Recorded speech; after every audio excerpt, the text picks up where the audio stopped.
de ce mercredi est très dense. Je vous propose donc de commencer, sans plus attendre, l'audition en application du dernier alinéa de l'article 13 de la Constitution de M. Henri Prévost, candidat proposé par le Président de la République pour occuper la fonction de directeur général de la NCT. Comme vous le savez, cette nomination ne peut intervenir qu'après l'audition de la personne pressentie devant les commissions compétentes de l'Assemblée nationale et du Sénat, auditions qui doivent être suivies d'un vote. Je rappelle que cette nomination ne pourra intervenir si l'addition des votes négatifs de chaque commission représentait au moins les 3/5 des suffrages exprimés dans les deux commissions. Cette audition est publique, ouverte à la presse et retransmise sur le site du Sénat. À l'issue de cette audition, nous procéderons donc au vote à bulletin secret. Je rappelle qu'il ne peut y avoir de délégation de vote et que le dépouillement doit être effectué simultanément à l'Assemblée nationale et au Sénat. Si M. Prévost est devant nous aujourd'hui, c'est parce que le Sénat a souhaité prévoir l'audition du directeur général pressenti de la NCT par les commissions permanentes compétentes du Parlement, dans le cadre d'une proposition de loi organique de mon prédécesseur Hervé Moret qui avait été adoptée en 2019, au moment de la création de la NCT. Le rapporteur de ce texte était Louis-Jean de Nicolaï.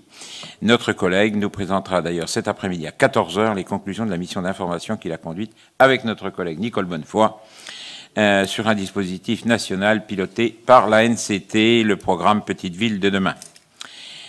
C'est notre rapporteur Paul Vidal qui va introduire cette audition. Monsieur le préfet, vous pourrez ensuite nous présenter votre candidature et nous faire part de vos motivations avant de répondre aux questions du rapporteur, puis mes collègues sénateurs vous interrogeront à leur tour et nous aurons une ou plusieurs séquences de questions-réponses. Monsieur le rapporteur, vous avez la parole. Merci, Monsieur le Président, chers collègues, Monsieur le Préfet. Je suis heureux d'introduire cette audition et de vous interroger au nom de mes collègues de la Commission de l'aménagement du territoire et du développement durable. L'aménagement et la cohésion des territoires constituent un domaine tout à fait emblématique du portefeuille de notre Commission, au carrefour de nombreuses politiques publiques et qui est donc au cœur de nos préoccupations en notre qualité de représentants des territoires. Notre Commission a un lien particulier avec l'Agence nationale de la cohésion des territoires depuis ses origines. En effet, notre Commission a instruit en 2019 la proposition de loi d'initiative de l'ancien président Jean-Claude Roquier portant création de l'agence. Depuis sa création, nous entretenons un lien étroit avec la NCT. Nous avions pour coutume de recevoir chaque année la personne qui occupait les fonctions auxquelles vous êtes pressenti. Monsieur le préfet Stanislas Bouron, afin de dresser un bilan des dernières actualités de l'activité de l'agence. Ainsi, en fonction de la suite qui sera donnée à votre candidature, il n'est pas impossible que nous ayons l'occasion d'échanger à nouveau dans un proche avenir. Mais venons à ce qui concerne l'objet de notre échange de ce matin. Au vu de notre engagement collectif et constant sur le sujet de l'aménagement et de la cohésion du territoire, je ne doute pas que mes collègues sauront utilement aiguillonner nos débats à la lumière de leurs travaux respectifs sur des programmes phares de l'agence. France Service, dont l'utilité a été saluée. Notre collègue Nadège avait, en sa qualité de rapporteur de la mission d'information qui vient de se rendre de ses travaux sur l'accès aux services publics. Petite Ville de demain, dont un bilan nous sera présenté tout à l'heure par nos collègues Nicole Bonnefoy et Jean-Louis Nicolaï. Village d'avenir, qui fait partie du périmètre d'étude de la vie budgétaire sur les crédits dédiés à la cohésion territoriale. Je constate, en ce qui me concerne, que ces labels sont plus ou moins bien identifiés. Même pour le plus visible et peut-être le plus plébiscité sur le terrain, le France Service, le pilotage de la NCT s'ouvre d'un évident défaut de notoriété. Alors, au-delà de mon expérience personnelle, puisqu'il y a peu de temps, j'étais encore maire et président d'une intercommunalité, plusieurs élus locaux que j'ai rencontrés et certains de mes collègues m'ont fait part de remarques similaires. Ils ignorent tout ou presque de l'action de la NCT et la connaissent parfois que de nom. Ma première question porte donc sur un constat qui émane des territoires. Dans un contexte où la légitimité du portage de certaines politiques publiques par des opérateurs ou des établissements qui soient distincts de l'État fait débat, quelle réponse apporteriez-vous à ces nombreux élus locaux qui n'ont pas identifié l'agence comme une ressource utile? Toujours en me plaçant du point de vue des élus locaux sur le terrain, l'agence est parfois perçue comme un acteur qui contribue à complexifier la mise en œuvre des politiques publiques sur le terrain et l'accès aux dispositifs correspondants. Comment envisagez-vous de simplifier et de fluidifier cette gouvernance foisonnante afin qu'elle soit plus lisible et efficace pour les territoires? Dans un deuxième temps, je souhaiterais vous interroger sur la manière dont vous appréhendez la cohérence globale de l'ensemble des dispositifs pilotés par l'agence avec les prestations d'ingénierie territoriale proposées par d'autres opérateurs tels que l'ADEME, le CEREMA. De nombreuses propositions ont été formulées ces derniers mois en ce qui concerne le périmètre de la NCT. Outre les propositions formulées en juillet dernier par nos collègues de la commission d'enquête relative aux agences et opérateurs de l'État, je pense notamment à un rapport conjoint de l'Inspection générale des finances, de l'Inspection générale de l'administration, de l'Inspection générale de l'environnement et du développement durable, rapport paru cet été. Celui-ci faisait suite à une revue de dépenses engagée par le Premier ministre François Bayrou sur l'ingénierie territoriale des périmètres de la NCT, de l'ADEME et du CEREMA. Le maître mot de ces travaux était rationalisation. Avez-vous pu prendre connaissance de ces propositions et si tel est le cas, comment verriez-vous la conciliation entre une rationalisation des prestations proposées par la NCT et la nécessité de maintenir un appui adapté aux collectivités les moins dotées en ingénierie? En ce qui concerne les petites communes qui peinent à monter leur dossier de demande de subvention ou de réponse à des appels à projets, quelles mesures concrètes comptez-vous mettre en œuvre pour renforcer l'appui en ingénierie en direction des territoires les plus fragiles?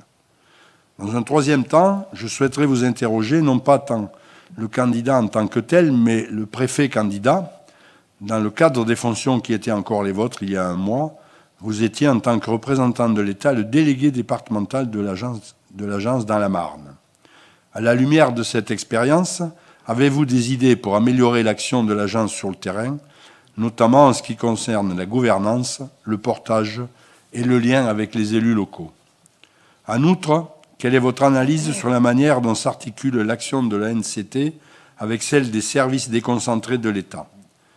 Plus précisément, pensez-vous qu'il y ait un réel besoin de prestations d'ingénierie qui soient opérées par une entité distincte de l'État, ou bien estimerez-vous qu'il faille plutôt confier ces missions à des services de l'État, en administration centrale ou bien au sein de l'État territorial? Dans un quatrième temps, nos collègues qui étaient membres de la commission d'enquête qui portait sur les agences et opérateurs de l'État ont formulé cet été des propositions relatives à la mise en place d'un dossier unique dématérialisé.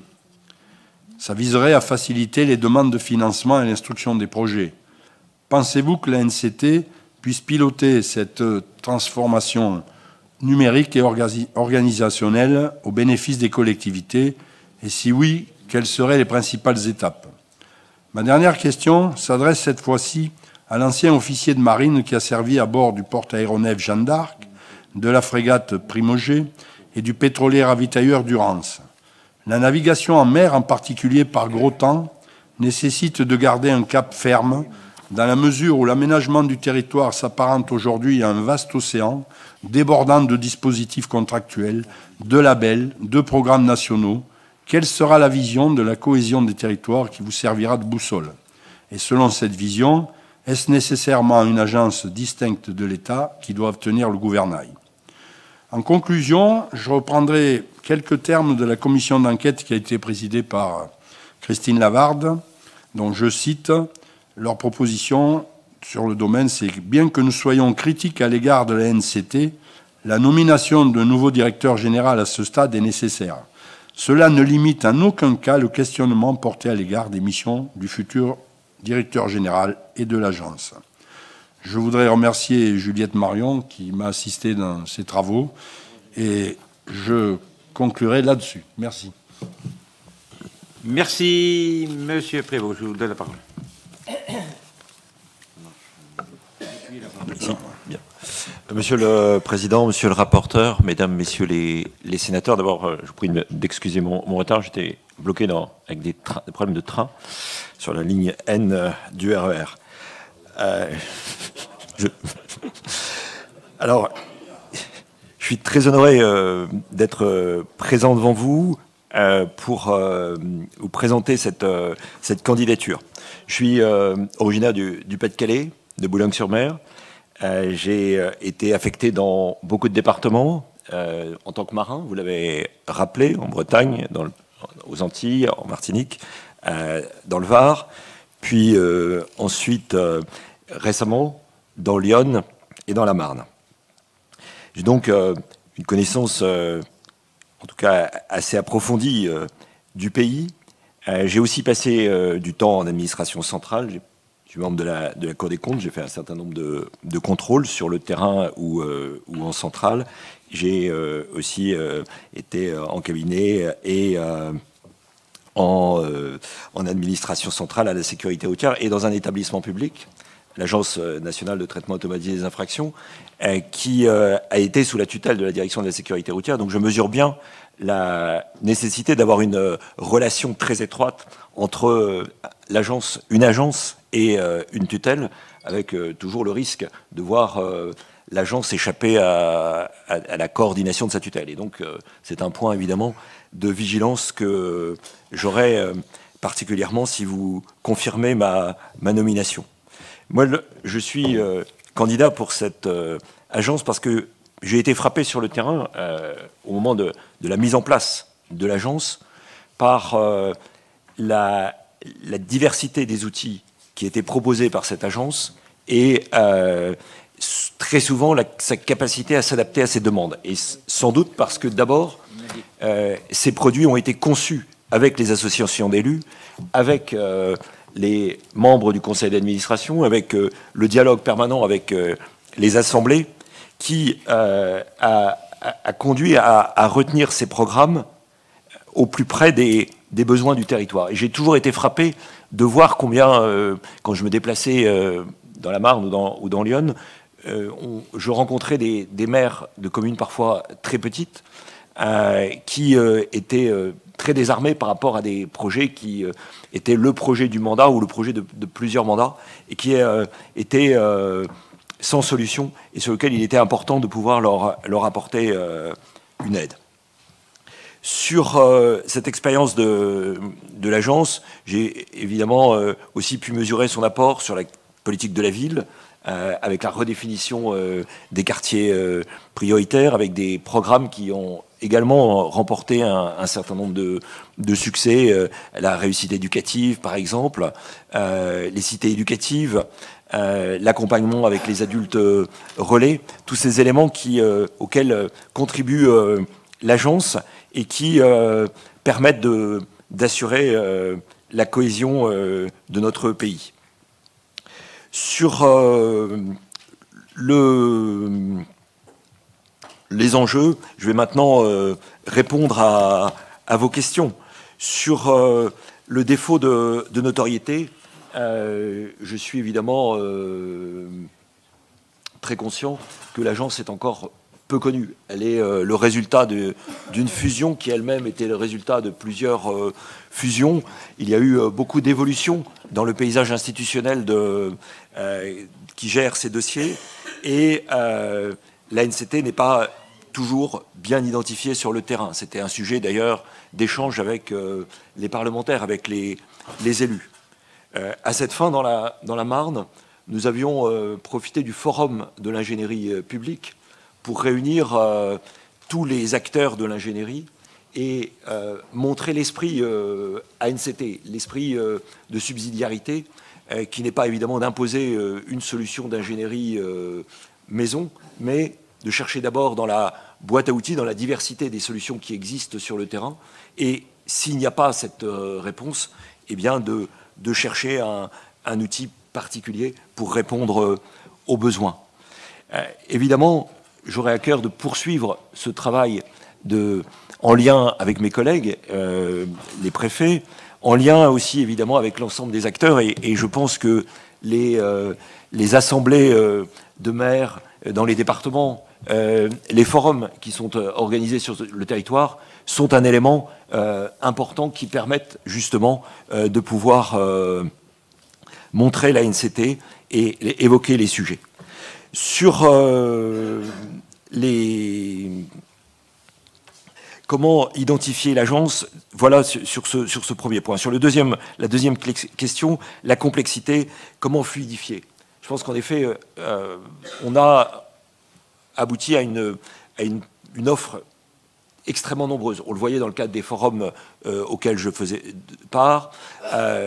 Aujourd'hui, même les services de l'État sont certainement confrontés à plutôt une pléthore d'offres et de diversité. Et je pense qu'il est nécessaire d'assurer un réexamen de cette offre. Il y a des outils, puisque l'ANCT est censée piloter le travail avec les autres opérateurs pour que cette offre sur le terrain soit cohérente. Et ça, je pense que c'est un sujet évidemment extrêmement important. Et c'est aussi un sujet important à mener au regard des nouvelles compétences, des nouvelles attributions qui sont données au préfet par la circulaire du 5 septembre sur l'approfondissement de la déconcentration.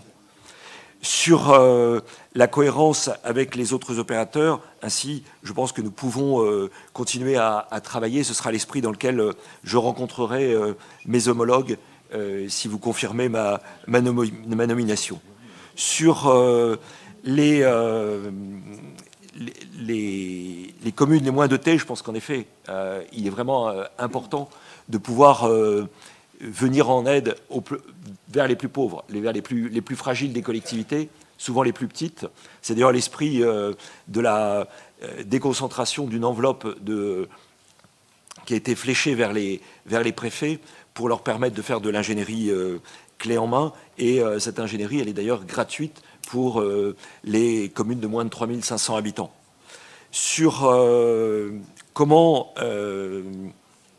renforcer cet appui sur les plus fragiles, eh bien, je pense que les outils numériques qui sont en train d'être développés par l'agence vont permettre de renforcer. C'est des outils numériques qui sont en ce moment testés sur 5 départements qui permettront de poser des questions de façon en langage le plus naturel possible et d'être guidés dans cette démarche avec évidemment l'appui des préfectures. Et sur ce point, je pense que l'agence a un rôle vraiment particulier à jouer pour appuyer les préfectures. Je suis très réservé sur l'idée de démembrer totalement l'agence en envoyant ses agents sur le terrain. En revanche, je pense que les agents d'agence doivent être plus mobiles, pas envoyés de façon définitive sur le terrain, mais garder ce lien avec l'agence et être en appui des préfectures, dont les services sont évidemment limités, et fournir aussi cette capacité d'appui aux préfectures. Sur le délégué départemental que j'ai été, évidemment, je pense que cette expérience va me permettre de rentrer en dialogue avec mes collègues pour renforcer le lien avec les élus. Et je pense que le lien avec les élus doit d'abord passer par le préfet, par le sous-préfet, par les DDT, qui sont souvent aussi des délégués adjoints de l'agence, pour identifier les projets. Je sais que le sujet des appels à projets a posé dans le passé des sujets, des questions et des réticences. Et je pense qu'il est important que justement ce soit davantage un travail de co-construction plus que de descendre des projets de façon verticale. Et d'ailleurs, le projet sur Village d'Avenir a illustré cette méthode, ou encore récemment à des sujets pour l'extension des tiers-lieux, eh bien, repose sur cette méthode de remonter depuis le terrain, plus que de descente par des appels à projets nationaux. Sur les avantages administration centrale, administration territoriale, j'ai voulu rappeler que j'avais justement eu cette expérience en administration centrale pour dire que je mesure le rôle d'une administration centrale. Mais une administration centrale, elle est sur beaucoup de politiques publiques, elle est dans une mission souvent de descente, d'instruction, d'orientation, et elle est sur une remontée en titre du contrôle. Je pense qu'une agence comme l'ANCT a toute sa place pour être justement cette boîte à outils, ce facilitateur qui est déployé sur le territoire en appui de l'action des préfets. Et en cela, le modèle d'organisation d'une agence facilite ce travail. Enfin, sur les dossiers, évidemment, sur l'ANCT, peut-elle mieux faire? Comment peut-elle faire? Eh bien, je pense qu'il faut évidemment s'inscrire dans la démarche qui est tracée par le Premier ministre dans son discours de politique générale d'une nouvelle étape de la décentralisation et de la déconcentration pour inscrire l'agence dans cette stratégie. Et je pense qu'elle peut, dans cette nouvelle étape, et je pense qu'elle peut avoir un rôle, elle a montré sa souplesse. Je pense qu'à l'origine, quand elle a été créée en 2019, on n'imaginait pas qu'elle allait servir de vecteur pour accompagner le plan de relance. Beaucoup des programmes que vous avez cités n'existaient pas ou existaient de façon très embryonnaire. Et je pense que cette capacité à s'adapter, à répondre à des orientations est une des forces de l'agence sur laquelle on peut s'appuyer. Et la priorité, ce sera évidemment de proposer aux autorités l'avenir aussi des programmes que vous avez cités, puisqu'on arrive bientôt à leur échéance sur les grands programmes de l'agence, sur Petite Ville de demain, sur Cœur de Ville, l'avenir peut-être aussi ensuite de Village d'avenir, la politique de la montagne, sont des sujets qui mériteront évidemment que des arbitrages soient rendus et que l'agence puisse se mettre en état de pouvoir l'accompagner. Et à ce titre, évidemment, une de mes actions prioritaires, si je suis nommé directeur de l'agence, eh bien, ce sera de rencontrer l'ensemble des acteurs pour fixer des caps et renforcer l'agence. L'agence est encore jeune, elle a encore besoin d'avoir plus de cohérence dans sa méthode, dans son action. On voit encore les coutures des organisations qui sont venues la composer. Et je pense qu'il faut continuer à la faire grandir au service, évidemment, des territoires. Voilà en quelques mots ce que je voulais dire pour répondre à vos questions. Merci. Je vais donner la parole à Stéphane Demilly. Merci, Monsieur le Président. Merci, Monsieur le rapporteur. Bonjour, Monsieur Prévost. Je vous prie par avance, Monsieur le candidat, d'excuser le ton provocateur et légèrement ironique de mon intervention, qui, d'une part, n'a absolument rien de personnel, vous l'imaginez bien, et qui, d'autre part, va nous permettre d'évaluer collectivement vos capacités de réaction et d'argumentation. Vous le savez probablement, le Sénat a créé en février 2025 une commission d'enquête sur les missions des agences, opérateurs et organismes consultatifs de l'État. À ce jour, on dénombre 103 agences, 434 opérateurs, 317 organismes consultatifs, et quand on les additionne tous, notre pays est finalement jalonné par plus de 1200 organismes publics. Au-delà du GPS nécessaire pour s'y retrouver dans le qui fait quoi, il faut également un lexique pour décoder tous ces sigles qui envahissent le quotidien des élus locaux. À quand le guide du routard de la bureaucratie française pour s'y retrouver dans cette jungle administrative? J'avais d'ailleurs, lors d'un débat parlementaire à l'Assemblée nationale, où je siégeais précédemment, demandé, une fois de plus par provocation, s'il n'était finalement pas judicieux de créer un observatoire des observatoires. Alors bien sûr, chacune de ces agences ne manque ni d'arguments, ni de porte-voix pour justifier l'indispensabilité de son existence et pour pousser des cris d'orfraie dès qu'on propose une éventuelle réduction des moyens financiers alloués.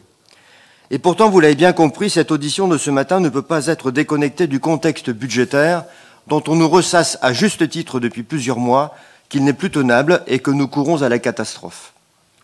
Une chose est sûre, quand on demande à toutes les collectivités de réduire leurs dépenses de fonctionnement, l'État doit lui aussi montrer l'exemple. Todorov Dvetan, philosophe bulgare, disait lui-même « Donner des leçons de morale n'est pas une preuve de vertu ». D'ailleurs, hier, lors de son discours de politique générale, le Premier ministre n'a-t-il pas lui-même rappelé l'urgente nécessité de, je cite, « mieux répartir les compétences et réformer l'État ». Alors, monsieur le candidat, que répondez-vous à ceux qui considèrent que la ANCT, créée le 1er janvier 2020, n'est finalement qu'un machin de plus? Ne pensez-vous pas, monsieur le Prévost, qu'il serait judicieux, pour répondre à ce souci d'économie et d'efficacité de l'action publique, d'opter pour une réinternalisation au niveau central de la distribution des aides opérées par l'agence, comme préconisé d'ailleurs par la commission d'enquête du Sénat dans son rapport du 3 juillet 2025. En d'autres termes, la France s'arrêterait-elle de tourner si demain on supprimait l'ANCT? Merci. La parole est à Nicole Bonnefoy. Oui, merci Monsieur le Président, mes chers collègues, Monsieur le Préfet. À sa création, la NCT a suscité de véritables espoirs de la part des élus locaux, agence conçue pour être au service des collectivités et pour faciliter l'accès à l'ingénierie technique et administrative. Et nous avons vu avec mon collègue Louis-Jean de Nicolaï, nous allons rendre un rapport cet après-midi sur le programme PVD, l'importance de cette ingénierie. Et donc, sans ingénierie, il ne peut pas y avoir de programme, comme PVD en particulier, mais même comme Cœur de Ville, etc., tous les programmes qui sont les programmes de l'État. Donc, je le disais, on vient d'achever avec Louis-Jean de Nicolaï un rapport sur PVD, et donc sans empiéter sur notre réunion de cet après-midi, les différents programmes manquent, nous considérons, de vision d'ensemble, d'une vision à laquelle est attachée d'ailleurs notre commission, à savoir celle de l'aménagement du territoire. Et le ciblage qui est opéré par ces programmes peut renforcer, on l'a vu, le sentiment d'abandon pour les collectivités non identifiées comme des centralités. Donc, pensons qu'il faudra faire en sorte de remédier à cela, comme par ailleurs la nécessité de repenser le volet financier qui demeure insuffisant. Il y a également des ponts, nous pensons, à construire et à inventer avec l'ingénierie publique locale qui a été fortement mobilisée dans le cadre du programme PVD, en lien bien évidemment avec la NCT. Ainsi, donc, en amont de la présentation du rapport de cet après-midi, que je ne veux pas ici trop dévoiler, pouvez-vous nous indiquer votre avis sur le programme PVD et sur son devenir ? En second lieu, je reviendrai sur la question de l'aménagement du territoire, que j'appellerais moi davantage le ménagement du territoire, et qui est, selon moi, essentiel. Nous sommes tous, je pense, des orphelins de la DATAR et d'une vision politique d'un aménagement ou d'un ménagement équilibré du territoire, à l'heure où le secrétariat général à la planification écologique est enlisé. Comment comptez-vous répondre à l'articulation que nous considérons nécessaire entre les projets soutenus par la NCT et les enjeux majeurs d'adaptation au changement climatique? Voilà mes deux questions. Si la parole est à Simon Hugenat. Merci, Monsieur le Président. Monsieur le Préfet, je souhaitais vous interroger sur plusieurs points. Tout d'abord, ça a été évoqué par notre collègue rapporteur, mais la diminution brutale de la subvention pour charge de service public en 2025. Nous avons eu l'occasion ici de le dénoncer, de proposer en séance des mesures correctives. Comment appréhendez-vous la trajectoire budgétaire avec en ligne de mire l'exercice 2026? Première question. Deuxième question sur le besoin d'ingénierie. Il est évident, en particulier pour les petites communes, celles de moins de 1000 habitants, 25 000 communes dans notre pays. Mais beaucoup d'élus nous remontent qu'ils ont certes besoin d'être accompagnés sur l'ingénierie, mais aujourd'hui, ils veulent surtout pouvoir disposer d'argent pour financer leurs projets. C'est bien cela la priorité. Quand les pouvoirs publics au sens large ne cessent de multiplier les demandes d'études, est-ce que sur le sujet de la coordination avec les autres acteurs, vous avez là aussi des pistes pour simplifier le travail de nos élus, permettre aussi de réaliser des économies, parce que on a plein d'exemples en tête les uns et les autres où une étude pourrait tout à fait suffire pour répondre aux attentes des autres financeurs publics. Deuxième question. Troisième question sur les France Services. Alors c'est un programme porté par la NCT, mais qui est financé à près des 2/3 par les collectivités locales. Là aussi, nous sommes nombreux à considérer que ça n'est pas normal. Alors il y a eu des efforts réalisés sur le plan budgétaire ces dernières années par l'État, mais ça n'est évidemment pas suffisant. Comment appréhendez-vous ce renforcement nécessaire du soutien de l'État à ce dispositif qui a fait ses preuves? Et puis, dernière question, en matière de cohésion des territoires, les collectivités régionales jouent un rôle clé. Comment, dans le cadre de votre organisation, vous prévoyez de renforcer ce lien, cette articulation avec les politiques de cohésion qui peuvent être portées par les régions? Je vous remercie. Merci, chers collègues. La parole est à Cédric Chevalier. Merci, Monsieur le Président. Monsieur le Préfet, alors je dis tout de suite, vous étiez mon préfet de département jusqu'au 1er septembre de cette année, donc dans la Marne. et je peux apporter une petite note optimiste sur l'ANCT. Je rappellerai que lors de la précédente audition avec votre prédécesseur, j'avais souligné combien l'Agence nationale de la cohésion des territoires souffrait d'un vrai problème de lisibilité, et beaucoup d'élus locaux, notamment dans mon département, notamment dans les petites communes, ne savaient pas vraiment ce que c'était cette agence, à quoi elle servait, ni comment elle pouvait les accompagner concrètement. Et pourtant, c'est un outil qui, bien utilisé, permet de soutenir leurs projets, de donner plus de cohérence à l'action publique locale.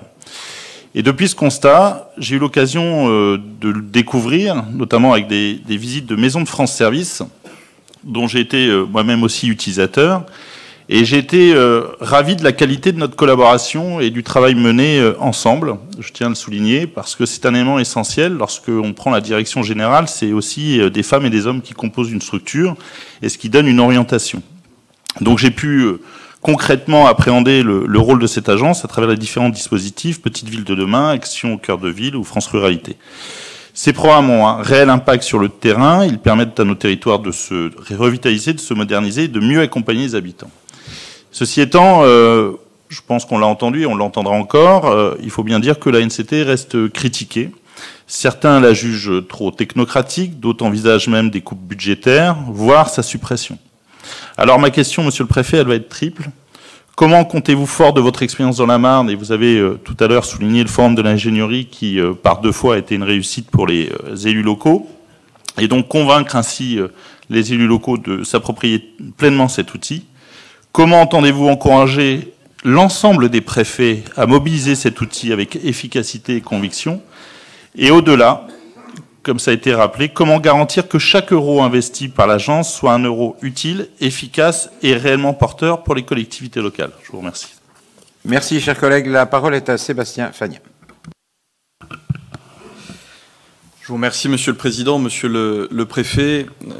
Je m'inscris dans la suite de ce qui a été évoqué tout à l'heure par notre collègue Nicole Bonnefoy quant à la vision que vous seriez susceptible de porter à la tête de la direction générale de la NCT quant à l'aménagement du territoire national. En effet, depuis plusieurs années, nous souffrons d'une crise majeure en la matière, faute d'une vision cohérente et au long cours de ce que doit être l'aménagement de notre territoire national. Ce n'est pas du fait de la NCT, c'est avant tout une vacance de la vision politique que nous sommes, nous, en charge de déployer, et singulièrement au sein du gouvernement, au moment où nous abordons des crises multiples. Nous en avons eu l'expression en 2019 et en 2018 avec la crise des Gilets jaunes, et d'autres occurrences depuis.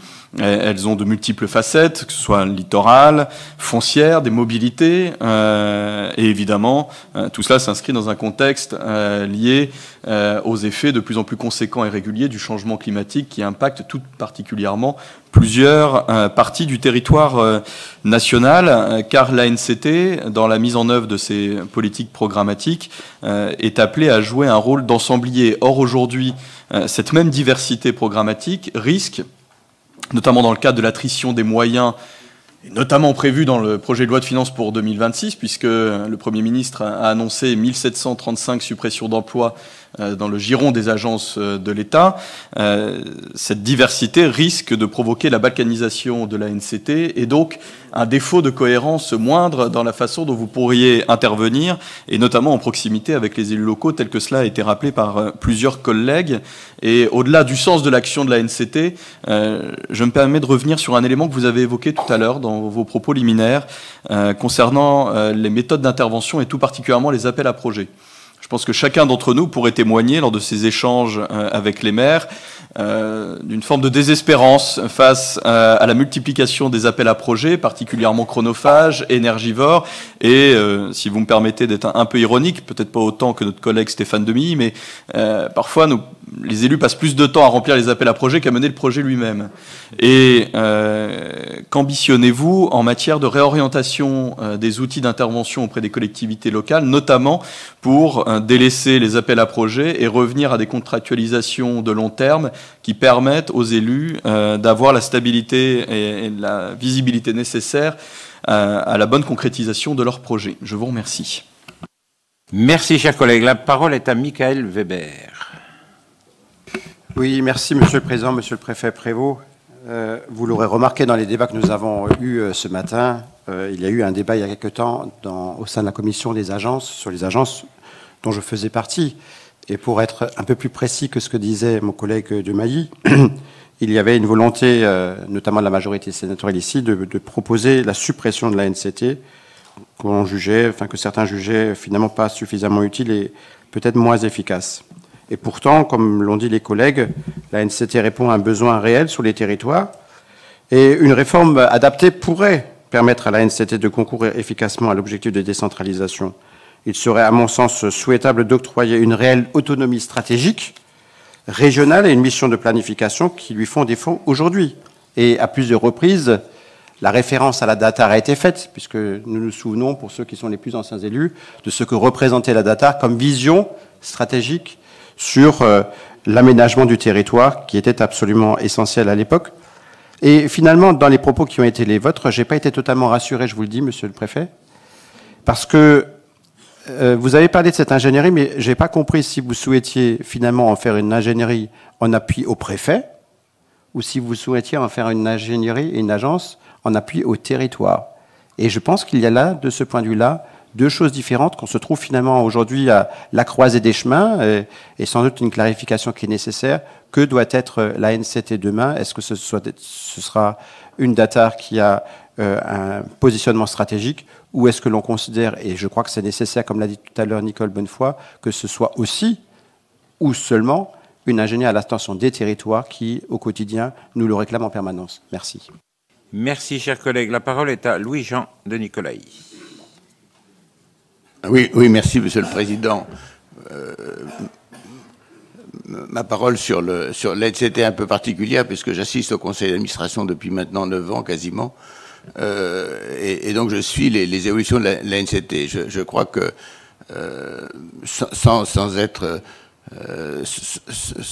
sans compliquer les choses, je crois que c'est utile que ça soit un préfet qui soit à la tête de la NCT, parce que la relation entre les territoires et l'État est extrêmement importante, et les préfets en dehors des élus jouent un rôle important. Moi, j'ai été frappé, Monsieur le Préfet, par l'absence de citation de l'ADEME, de l'Agence du numérique, du CEREMA, qui sont aussi les membres de la NCT et l'organisation qui devrait être mise en place au niveau de l'ingénierie territoriale et du soutien dans les différentes politiques que voudrait mettre en place l'État avec les territoires. Je crois qu'il y a un gros travail à faire de coordination, et même aussi avec l'Europe. Il y a un gros travail à faire de coordination, à ce que disait mon collègue tout à l'heure, avec les régions, avec les départements, pour faire en sorte que les politiques s'harmonisent, que les économies d'échelle puissent être mises en place, et surtout qu'il n'y ait pas de doublons. Je crois que on a, si je puis dire, jusqu'aux élections présidentielles de 2027, j'ai l'impression, le temps de réfléchir à l'état de politique. Je crois que c'est le moment ou jamais de voir comment cette agence, qui moi me semble utile sur le territoire, parce qu'on l'a vu pour tous les politiques qui ont été mises en place entre Village d'Avenir, Petit Ville de Demain, Action Cœur de Ville, le site numérique qui est remarquablement bien fait de l'ANCT pour donner toute l'information dont les élus ont besoin, les différentes manifestations qui ont eu lieu. Je crois que c'est important de profiter de cette année et demie pour véritablement lui donner une nouvelle stratégie, mais qui, à mon avis, englobe plus les politiques publiques en général, telles qu'elles ont été prévues dans la loi pour la création de l'ANCT. Je rappelle tout le problème énergétique, tout le problème environnemental, en même temps l'ingénierie avec le CEREMA, et puis aussi le développement du numérique, plus le développement du numérique sur le terrain, mais surtout le développement des moyens du numérique, enfin des idées du numérique pour l'avenir. Moi, je perds la tête tout doucement, il est temps que je m'arrête. La parole est à Ronan Dantec. Oui, merci, Monsieur le Président. Alors, j'ai pas le talent de provocation, Stéphane Demilly, mais j'essaie quand même de comprendre le fil du raisonnement aujourd'hui de nos amis de la droite sénatoriale, puisqu'il y a encore quelques heures, vous souteniez un gouvernement qui dit qu'il faut aller vers une nouvelle table de décentralisation. Et vous proposez dans le même temps qu'on redonne au préfet finalement le rôle de guichet d'accompagnement et des distributeurs des collectivités. J'ai un peu de mal à comprendre les choses, surtout que d'expérience, si on a créé des agences, c'est que l'État n'arrivait pas à répondre aux demandes des collectivités et qu'en fait, s'il y a un mécontentement, mais je pense que Cédric Chevalier l'a parfaitement résumé, c'est plus tous ceux qui ne bénéficient pas des agences. Ceux qui bénéficient des agences sont contents. En fait, c'est ceux qui n'en bénéficient pas. Donc, c'est plutôt la démonstration de la nécessité des agences.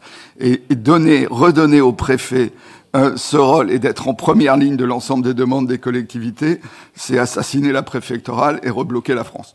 Mais ça n'empêche qu'on a effectivement un certain nombre d'enjeux sur lesquels on a besoin de vous entendre, et ça fera écho à beaucoup de questions qui vous sont posées. La première, c'est effectivement, on a plusieurs agences reconnues sur le terrain, mais dont on sent bien qu'elles ont besoin de mieux se coordonner.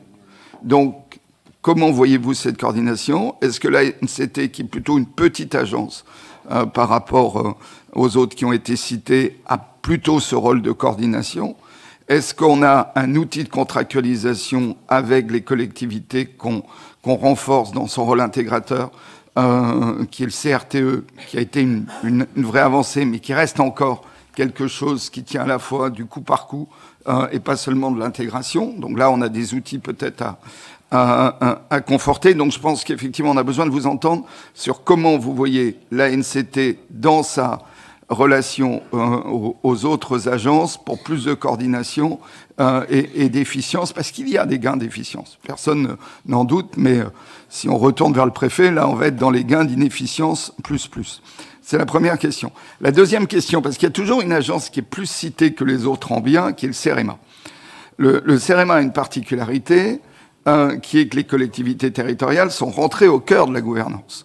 Donc, comment voyez-vous une gouvernance demain? Donc, c'est assez orthogonal, évidemment, avec ce qu'a développé Stéphane Demilly, où ces agences deviennent un lieu de coélaboration de politique publique entre les collectivités territoriales et l'État, et certainement pas quelque chose de descendant de la part de l'État. Ça, je pense que cette question de la place des collectivités territoriales dans la gouvernance des agences, pour continuer, en fait, dans ce sens de la décentralisation, et ça a été dit par d'autres avant moi, me semble quand même une question absolument centrale. Et troisième question, pour ne pas en poser plus, mais je pense que Louis-Jean est encore extrêmement pertinent, donc je m'inscris en faux contre sa conclusion sur le fait qu'il a été le premier à parler d'un point extrêmement important, qui est la réforme. Moi, j'étais à Lille pour un débat extrêmement important sur ce point vendredi, la réforme de la politique de cohésion européenne, la renationalisation des fonds européens. Donc, comment voyez-vous le rôle de la NCT dans cette réforme et évolution extrêmement lourde des politiques européenne de cohésion et des fonds de cohésion, avec un rôle clé de l'État dans la gestion, alors qu'on était plutôt on allait plutôt vers un lien direct entre les régions et l'Europe, et là les États se sont réinvités fortement. Donc comment la NCT, enfin voyez-vous ce rôle de la NCT dans cette gestion demain des fonds européens? Merci, chers collègues. La parole est à Jean-Claude Anglard. Merci, Monsieur le Président. Monsieur le Préfet, j'avais une question. Vous avez évoqué un sujet qui n'a pas été évoqué jusqu'à maintenant, c'est la politique de la montagne. Vous avez parlé de la montagne, et donc, au vu de votre parcours, qui commence dans le Pas-de-Calais et qui s'arrête dans la Marne, voilà, la montagne, l'altitude et la pente, elle n'a pas changé, et ça rejoint d'ailleurs la question de Roland Dantec par rapport aux politiques européennes. Ce sont des politiques qui sont reconnues. Et quelle est votre vision du sujet au niveau de la NCT, puisqu'on a vu jusqu'à aujourd'hui, effectivement, qu'il n'y avait pas de différenciation sur ces sujets. Or, nous considérons que la montagne doit être traitée différemment, notamment à cause de l'altitude, de la pente et des difficultés. Merci.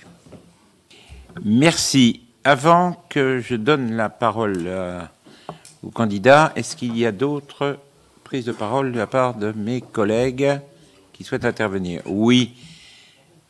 Vas-y. Oui, merci Monsieur le Président, Monsieur le Préfet, même si beaucoup de collègues ont déjà abordé ces sujets, mais ça prouve leur importance sur rappeler l'attente forte des élus locaux en matière d'ingénierie, et puis les rapports récents du Sénat et de l'inspection générale ont ont souligné le manque de cohérence dans l'organisation territoriale justement de cette ingénierie locale. Et plusieurs pistes de rationalisation ont été proposées, notamment la suppression de certains programmes de l'ANCT et avec une recentralisation de ces missions au niveau préfectoral. Donc, vous, en tant que préfet, comment vous entendez garantir le respect du principe de subsidiarité qui doit guider l'action de l'ANCT et dans l'importance de la coordination évoquée par de nombreux collègues, ça a été cité, ADEME, CEREMA, l'agence du numérique, la coordination, la rationalisation sont des maîtres mots importants dans un contexte budgétaire extrêmement contraint. Et donc, si vous êtes le futur président de l'ANCT, quels seront aussi vos directeurs, pardon. Un directeur a des responsabilités importantes. Quelles seront vos pistes pour diminuer la dépense publique et débureaucratiser les politiques publiques que vous aurez à gérer? Merci. Merci. Oui, alors je tiens à saluer notre collègue Annick Girardin qui rejoint la commission. Je te salue et puis bienvenue dans cette commission. Et je te donne la parole. Merci, Monsieur le Président. Je ne vais pas rajouter beaucoup plus de choses ou de questions à ce qui a été dit et je partage une grande partie des différentes remarques ou des différentes questions. Je voulais juste compléter ce que venait de dire mon collègue sur les spécificités, sur les particularités, la place des territoires d'outre-mer. Vous avez dit avoir servi aux Antilles est aussi extrêmement importante avec des complexités qui sont encore plus grandes souvent que dans l'Hexagone, même si on peut quelquefois comparer à la montagne ou sur les questions climatiques comparées au littoral. Il y a véritablement là une prise de conscience encore plus importante que nous devons avoir sur le littoral français, sur les conséquences climatiques. Mon territoire en fait effectivement les premiers frais, comme d'ailleurs beaucoup de territoires de l'océan Pacifique. Je voudrais donc vous demander comment vous voyez la place de ces territoires ultramarins, comment pousser peut-être des programmes plus spécifiques aux territoires ultramarins. Voilà, c'était ma question. Merci.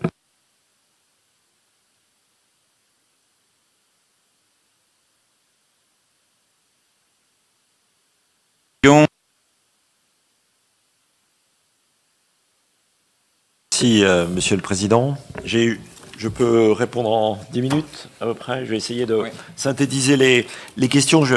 Les orateurs me pardonneront peut-être de ne pas reprendre question par question, puisque quelques questions peuvent peut-être parfois de temps en temps être traitées ensemble.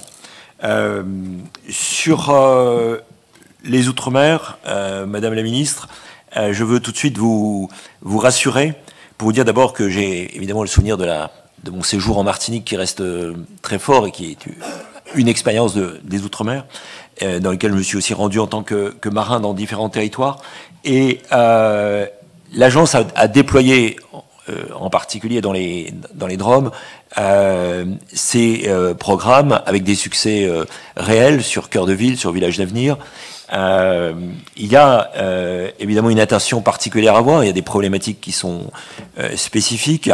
On le voit par exemple sur le numérique, avec le déploiement de la fibre qui a progressé, mais sur lesquels il y a plusieurs territoires, je n'aimerais pas ici, mais auxquels j'ai déjà pris connaissance, qui mériteront évidemment une attention particulière. Et en fonction des difficultés qui sont propres, il y aura certainement des réponses à avoir. Et je pense que l'agence, avec son principe de boîte à outils et d'adaptabilité, est une bonne réponse aussi pour les Outre-mer. Sur l'agence en elle-même, je sens bien, je comprends les interrogations qui peuvent exister. J'ai souligné, je suis membre de la Cour des comptes, donc la dépense publique n'est pas évidemment un objectif en soi. Et à chaque fois, il faut évidemment d'abord privilégier l'objectif. Mais je pense que une organisation en établissement public présente certains avantages pour délivrer un service, pour apporter une prestation. Évidemment, il ne s'agit pas, j'ai entendu la critique d'une prestation au service du préfet, au service de l'État, mais il s'agit d'une prestation au service des collectivités locales. Après, il s'agit aussi d'instrumenter les préfets. Pour mon expérience de presque 6 ans en préfecture, j'ai pu mesurer l'état des préfectures petites ou moyennes qui ont des effectifs limités, des capacités de pilotage limitées. Et c'est là où je pense que l'agence peut avoir ce rôle d'apporter une boîte à outils, d'apporter des outils qui perfectionnent. Et à ce titre, le projet qui est en train d'être développé avec dans les 5 départements que j'évoquais, où il y a 222 collectivités qui sont déjà expérimentatrices, qui s'appelle Mon Espace Collectivité, est un outil qui me paraît particulièrement intéressant. J'en ai pris connaissance pendant que je préparais ces auditions. Je ne connaissais pas avant, puisque je n'étais pas dans un territoire d'expérimentation. Mais je vois bien que c'est une partie de la réponse, et c'est une partie de cette bonne réponse de la digitalisation au service pour réduire la complexité. Parce que je partage complètement cette vision du risque d'une offre qui aujourd'hui est extrêmement foisonnante, avec une certaine concurrence même, ne nous cachons pas, sur un certain nombre d'agences. Mais à ce titre, je voudrais quand même souligner, et aujourd'hui je suis pas encore impliqué dans la NCT, donc je pense avoir une certaine neutralité, une certaine objectivité, dire que dans ma pratique de préfet, j'ai trouvé que l'agence, la NCT, jouait pleinement son rôle, et ce lien avec les préfets, les représentants de l'État, pour accompagner les collectivités, ce qui n'était pas toujours le cas d'autres opérateurs que je ne voudrais pas nommer, mais qui avaient une politique qui était très régionalisée, très descendante, très appuyée sur des appels à projets. Et je pense que la critique sur le risque de recours excessif aux appels à projets a été entendue. Alors, il ne s'agit pas après, évidemment, de faire que ce soit uniquement dans la boîte noire du cabinet du préfet que se décident les orientations, les appuis. Mais je pense que c'est dans le cadre d'un dialogue qui est permanent, enfin, que j'ai vécu en tout cas de façon permanente avec les élus du territoire, avec les maires, avec les présidents de PCI, avec les parlementaires, pour porter les projets, discerner les projets les plus urgents et accompagner ceux qui ont le plus besoin d'être accompagnés parce qu'il y a une faiblesse particulière, parce qu'il y a une urgence, parce que l'ingénierie locale n'est pas disponible pour un projet qui n'était pas anticipé. Et donc là, je pense qu'il y a vraiment un rôle de l'agence.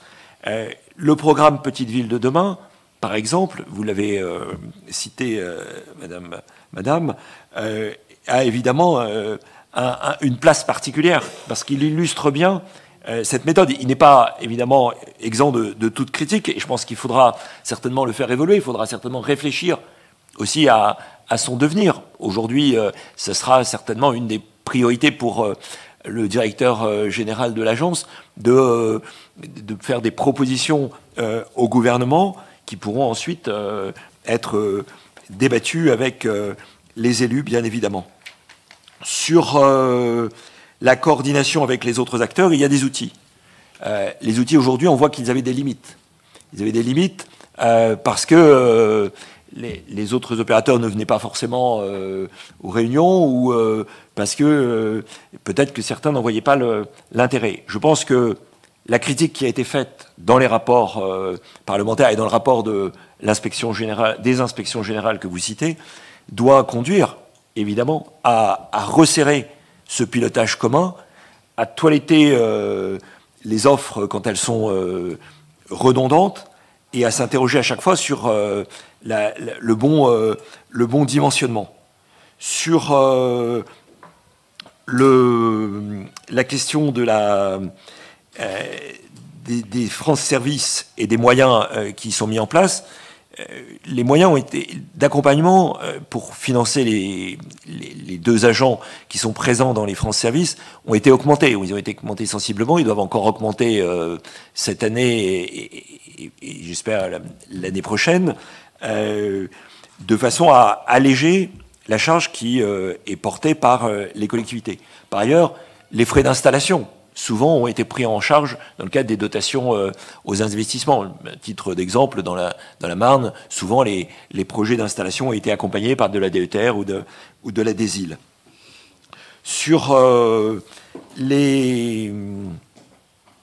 l'appropriation des outils. Je pense qu'il faut continuer le travail qui a été mené, on l'a cité avec les forums de l'ingénierie, continuer avec cette présence, et c'est là où je pense que le rôle des préfets et des sous-préfets est important, parce que ce sont des interlocuteurs quotidiens des élus, et je pense qu'ils sont aussi là pour